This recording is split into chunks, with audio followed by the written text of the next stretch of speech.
তো বন্ধুরা এই মুহূর্তে আমি দাঁড়িয়ে আছি আমোদপুরের শিবতলায়।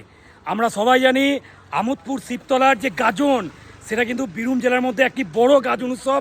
এখানকার বানফোড়া দেখতে আসে বিভিন্ন গ্রাম থেকে, পার্শ্ববর্তী বহু গ্রাম থেকে শয়ে শয়ে হাজার হাজারের মানুষ। আমি এখানে প্রথম দিন আজকে চলে এসেছি, আমার সাথে আমার বন্ধু আছে। আজকে কি হচ্ছে? আজকে আমাদের প্রথম দিন। এই দিনে আমাদের প্রথমে ভোগ খাওয়ানো হয় এবং কামানো হচ্ছে। এরপরে আমাদের ভক্তদের উদ্দেশ্যে একটা প্রসাদের আয়োজন করা হয়েছে। প্রসাদটা খাওয়ানোর পর তারপরে পরপর অনুষ্ঠান হবে। তো বন্ধুরা যেটা শুনলেন, আজকে কিন্তু কামান হচ্ছে। কামানের পর ভক্তরা মানে শিব ভক্ত হিসাবে পরিচিত হয়ে পরবর্তীকালে যেটা সোমবার নীল ষষ্ঠী আমরা সবাই জানি, এবং সেদিন গাজন উৎসব বানফোড়া উদযাপিত হবে।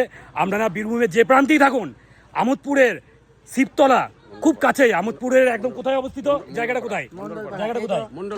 মন্ডলপাড়া। আচ্ছা, আমোদপুরের মন্ডলপাড়ায় অতি অবশ্যই আপনারা পৌঁছে যাবেন ঠিক সন্ধ্যায়, মোটামুটি 6টা থেকে 6:30-র মধ্যে শুরু হয়ে যায় বানফোড়া উৎসব। আমি লং ভিডিও নিয়ে খুব তাড়াতাড়ি আসছি, এখানকার যাবতীয় আরও তথ্য আপনাদের সামনে তুলে ধরবো।